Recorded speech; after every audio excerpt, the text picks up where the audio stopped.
Okay, this morning we're up in the yard by the columnar apple, which has gone out to leaf already. We did have a few nice days this past week. It's caused a lot of things to happen in the yard. But I decided this year that I would like to put rhubarb in the front of this bed, and I have to take some of my flowering plants that have come through that are perennials. I need to take them out because I'm going to put the rhubarb right here. It'll be nice and undisturbed. And then I'm going to share some of those flowers and transplant them around the yard. So let's get to work. Okay, let's see if this will work. I bought some of these to plant out, and I wanted to show you something. They were I bought them a number of years ago. This might even be the tag if it hasn't.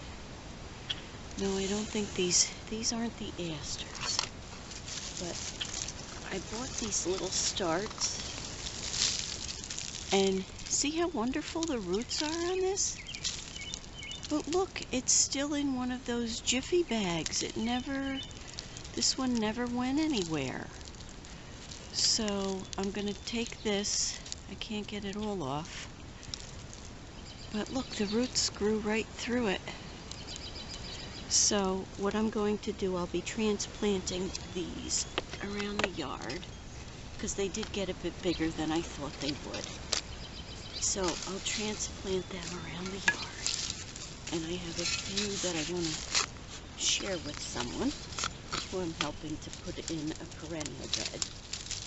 And this one, I don't even know if I'm in camera view. Let's just see if this one, okay, this one seems to have gone, nope, this one's still in the pot, in that Jiffy pot.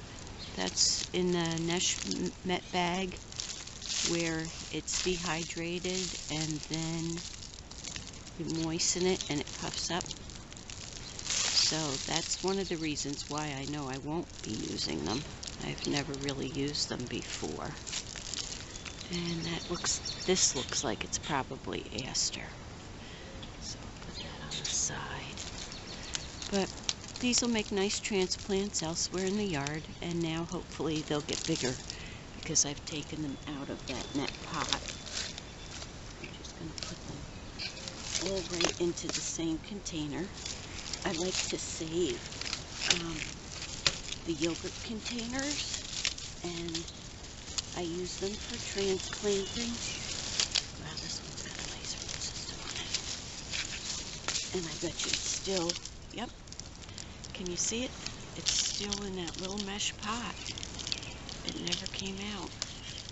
So as I transplant that, I'll try to pick away. Look how deep it goes. I'll try to pick that away from there. But I saved the yogurt containers, and I drill some holes in the bottom, and then I can use them as giveaway pots. I don't have to worry about someone returning a pot to me when I share some of my plants from my garden with them. So let me get on with getting these out of here, and then we'll get to planting the rhubarb. Alright, I've pulled out the plants that I want to save, and I did find the tag, and that is actually Salvia, New Dimension Blue. So we'll put those somewhere else in the garden, and I'm going to share. Now this area, oh look, nice worm, nice big fat worm. This area actually is not very deep. So, and I had to pull out an awful lot of Vinca vine, which I do every year. See, it's not a very deep area. So I brought up some of the mushroom compost, and I'm going to put that in this area where I want to put the rhubarb. So we're going to put that in, and because since this rhubarb is a perennial, you want to be sure to feed them well, and this should get them off to a pretty good start. We'll just mix them in. My poor daffodils are getting mashed. And that way we'll be able to take up the whole front of this bed once it begins to grow. And it'll be a little bit deeper. I'll keep adding compost to this area. And if you've never grown rhubarb before, it's one of your first spring harvests that come up. It's very tart, so generally you have to use a lot of sugar with it. And here we go. So the one that I got is called Victoria. It's a red rhubarb, and it's supposed to have a sweet and tart flavor. So I know my father had said that his mother only grew the red Victoria rhubarb when he was growing up. And let's see if I can get this container open. It says it needs full sun, and it should grow about 24 to 48 inches. It can go to 40 degrees below zero, so that'll work perfect. We've never been that cold. And it wants me to plant it 2 inches deep. Comes in a bag of sawdust. Oh, and it has started to shoot, so at least we know the plant is alive at this point.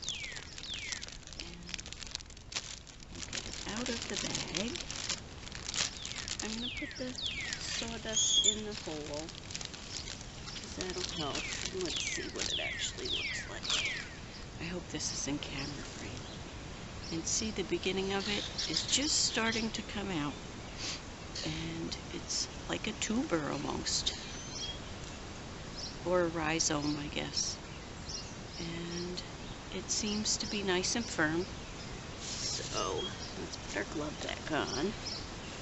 We're going to try to get that about 2 inches below, and since it has already started to come up,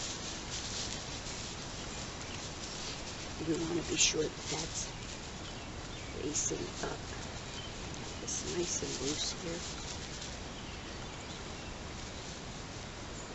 So that pointing in that direction. And I think it should be good to go. I'm going to leave that little bit, since it's already poking up. Leave that little bit above the ground so I know where it is, because I don't have a plant label at the moment, and I know we're trying to get better at that. Maybe we'll put some of these stones around so I'll know exactly where it is. And spread this out. And that's a good job done for right now.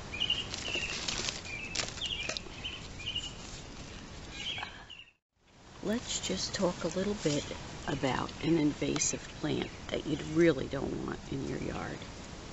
This is called Vinca vine.